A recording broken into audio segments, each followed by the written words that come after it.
कभी कभी समय ऐसा खेल खेलता है जिसकी हम उम्मीद भी नहीं कर सकते। चीजें खुद अप्रत्याशित मोड़ लेने लगती है। हम सोच भी नहीं सकते कि उस पल क्या होने वाला है। समय सबसे शक्तिशाली माना जाता है। ये कभी भी एक जैसा नहीं रहता है। ये बदलता रहता है और इसे ही काल चक्र कहा जाता है।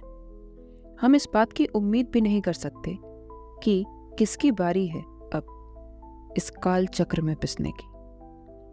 नियति के साथ भी ऐसा ही होने वाला था। वो एक समर्पित सीबीआई अधिकारी थी। कहने के लिए तो वो बहुत मजबूत और बहादुर थी, लेकिन जब समय के खेल की बारी आती है तो किसी को भी नहीं बख्शा जाता। ऐसा ही कुछ अप्रत्याशित उसके जीवन में घटित होने वाला था। तो आइए देखते हैं क्या होने वाला है। जयपुर, राजस्थान।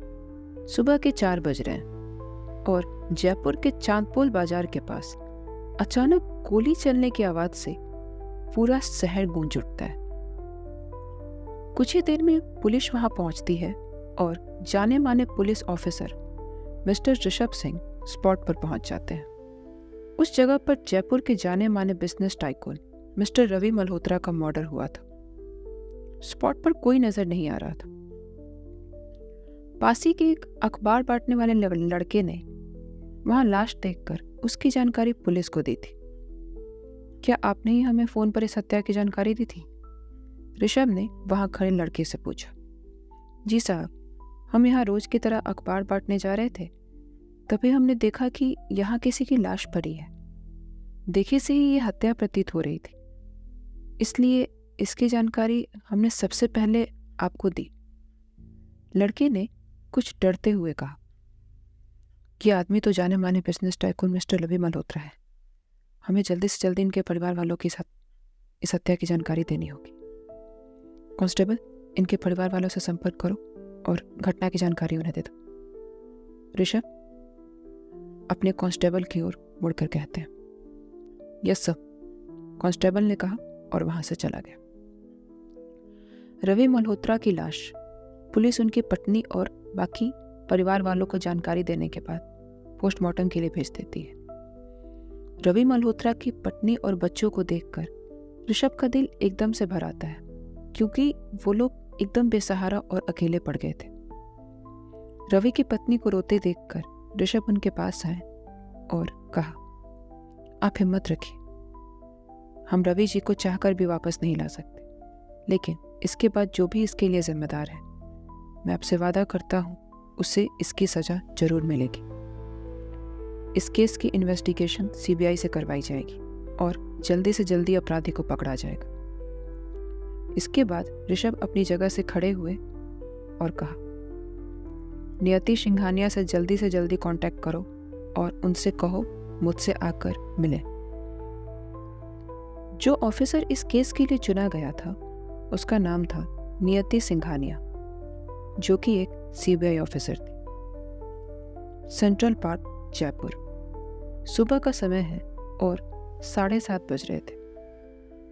लालिमा लिए सूर्य के किरणों के बीच एक लड़की दौड़ रही थी। अचानक उसका फोन बजता है।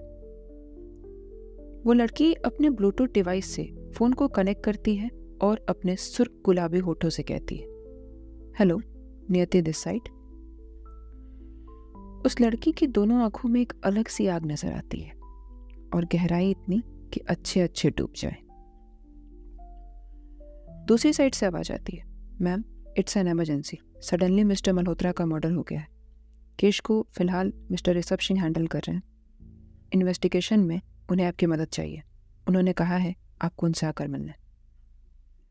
ये सुनकर नियति अपने होठों को हल्के से दबाती है और एकदम से कड़क आवाज में कहती है, ओके, आई एम कमिंग। इतना कहकर नियति फोन को डिस्कनेक्ट करती है। तभी पीछे से एक प्यारी सी आवाज आती है, नियति, क्या हो रहा है? ये सुनकर नियति एकदम से पीछे पलटती है। उसकी आंखों में गहराई के साथ साथ चेहरे पर कठोर भाव थे। दिखने में बेइंतहा खूबसूरत होने के साथ साथ ट्रैकसूट और पोनीटेल में उसकी फिजिकल स्मार्टनेस भी बहुत नजर आ रही थी। अरे स्नेहा, बड़े दिनों बाद देखी, नियति मुस्कुराते हुए कहती है। तुझे मेरे लिए वक्त ही कहाँ है, इतनी बड़ी ऑफिसर जो बन गई है। स्नेहा उसे ताने देते हुए कहती है। नियति सुनकर हंसने लगती है और कहती है, अरे ऑफिसर अब बनी हूँ, लेकिन तू तो हमेशा से ही मेरी सबसे अच्छी दोस्त है। अब बचपन की दोस्ती का ऑफिसर होने से क्या लेना देना। अच्छा चल, कम से कम तुझे ख्याल तो है मेरा। स्नेहा उसे वापस से ताना देते हुए कहती है। तू भी ना, कहकर नियति हंसने लगती है। कुछ देर दोनों यूं ही बातें करती रहती है। फिर नियति कहती है, अच्छा सुन, हम बाद में फिर मिलते हैं, मुझे जरा जल्दी जाना पड़ेगा, कुछ ज़रूरी काम है। बाय। अच्छा ठीक है, बाय। स्नेहा मुस्कुराते हुए कहती है और अपना हाथ हिला देती है। नियति भी उसे देखकर अपना हाथ हिलाती है और अपना बॉटल उठाकर वहां से निकल जाती है। कुछ देर बाद नियति अपने घर पहुंचती है और मेन डोर से अंदर आती है। मॉम, कहाँ हो? नियति घर के अंदर आते ही अपनी माँ को आवाज लगाती है। हाँ बेटा, बस अभी आई। अंदर से एक औरत की प्यारी सी आवाज आती है। अगले ही पल अंदर से एक औरत साड़ी पहने और अपने बालों का जोड़ा बनाए हुए हाथ में पूजा की थाल लेकर बाहर आती है। उन्हें देखते ही नियति मुस्कुरा उठती है और फिर कहती है, मॉम, अगर आपकी पूजा खत्म हो गई हो तो प्लीज मेरा नाश्ता रेडी कर दो, मुझे 1 घंटे में निकलना है, अभी अभी सर का कॉल आया था। अरे रुक, पहले ही आरती और प्रसाद ले, जब देखो घोड़े पर सवार रहती है। नियति की मॉम उसे मीठी झड़प लगाते हुए कहती है। माँ, क्या करूं मैं, काम ही ऐसा है। नियति आरती लेकर प्रसाद लेते हुए कहती है। हाँ तो उससे क्या, काम तो बड़ा मिलेगा ही, आखिर तू माधुरी सिंघानिया और महेश सिंघानिया की इकलौती बेटी है। नियति की मॉम गर्व से कहती है।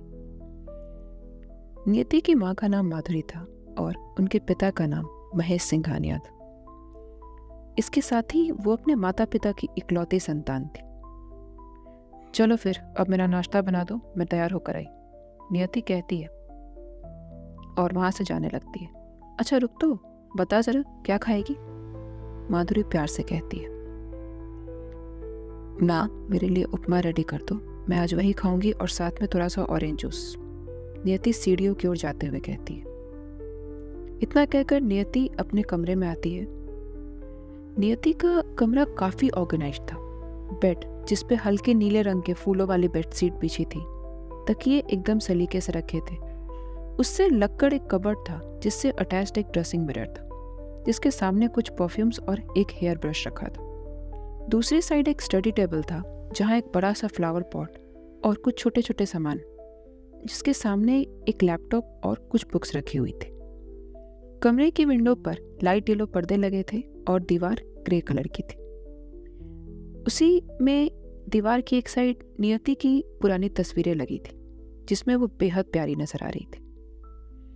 नियति एक नज़र पूरे रूम को देख अपनी अलमारी के सामने आकर अपना टॉवेल निकालती है और वॉशरूम की ओर बढ़ जाती है। कुछ देर बाद वो ब्लैक टॉप और नीले पैंट में वापस आती है और अपने बाल पोंछते हुए मिरर के सामने आती है।